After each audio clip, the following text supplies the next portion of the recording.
Hi అండి, అందరికీ నమస్తే అండి. ఈరోజు మెంతి కూర పరాటా అండి. మెంతి ఆకుతోటి పరాటా ఎలా తయారు చేయాలో చూద్దామండి. 10 రూపీస్ మెంతి కూర శుభ్రంగా కడిగి కట్ చేసి మిక్సీ జార్లో వేసుకుందాం. ఒక 10 రూపీస్ కొత్తిమీర, ఈ మాత్రం అల్లం కట్ చేసి వేసుకుందామండి. మీరు కారానికి సరిపడా పచ్చిమిరపకాయలు తీసుకోండి. పచ్చిమిరపకాయలు ఇలా తుంపి వేసుకుందాం. ఒక స్పూన్ జీలకర్ర వేసాను, కాస్త పసుపు, రుచికి సరిపడా ఉప్పు, 1/4 కప్ వాటర్ పోస్తున్నానండి. ఇది మొత్తం మెత్తని పేస్ట్ లాగా గ్రైండ్ చేసి తీసుకుందాం. ఒక గిన్నె తీసుకొని దీంట్లో మనం కొత్తిమీర పచ్చిమిరపకాయల పేస్ట్ ఇలా వేసేసుకుందాం. పేస్ట్ అంతా ఇలా ఒక గిన్నెలో వేసేసుకుందాం అండి. దీంట్లో ఇప్పుడు 3 కప్పుల వరకు గోధుమ పిండి వేసుకుందాం. 1, 2, 3 కప్పుల వరకు గోధుమ పిండి వేస్తానండి. దీని అంతా ఒకసారి ఇలా కలిపేసుకుందామండి. మొత్తం అంతా ఇలా కలుపుకుందాం. మామూలుగా ఆకులుగా వేసుకోవచ్చు అండి మెంతి కూర. ఇలా ఆకులుగా వేసుకున్నాం అనుకోండి, పిల్లలు తినరనమాట. అందుకోసం అని చెప్పి మెంతి కూర గ్రైండ్ చేసేసాం అనుకోండి, వాళ్ళకి ఆకులు తగలవు. అందుకని చెప్పి నేను మొత్తం గ్రైండ్ చేసి వేసాను. దీన్నంతా మొత్తం ఇలా కలిపేసుకోండి చపాతీ పిండిలాగా.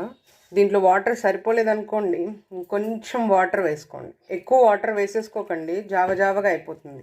ఇలా చూసుకొని తడి పొడిగా వేసి మొత్తం మనం చపాతీ పిండి ఎలా కలుపుకుంటామో అలా కలిపేసుకోండి. మొత్తం ఇలా కలిపేసి ఒక్కసారి ఇది 5 మినిట్స్ అలాగే వదిలేద్దామండి. ఒక 5 నిమిషాల తర్వాత పిండిని ఇలా ఉండలాగా చేసుకుందామండి. ఒక్కొక్క ఉండని ఇలా తీసుకొని పిండి ఎద్దుకొని రుద్దేసుకుందామండి. చాలా సింపుల్గా అయిపోతుందండి. ఇలా మీరు చేశారనుకోండి, దీంట్లోంచి ఏ ఆకు తీయరు పిల్లలు, చక్కగా ఇలా తినేస్తారు.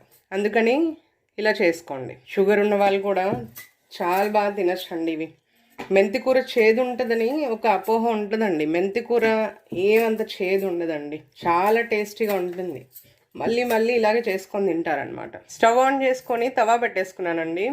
తవా హీట్ అయింది. ఇవి పరాటా అనొచ్చు, మెంతి కూర రోటీ అనొచ్చు అండి, ఏదైనా అనొచ్చు. ఇది కొంచెం కాలిన తర్వాత అప్పుడు మనం నూనె వేసుకుందాం.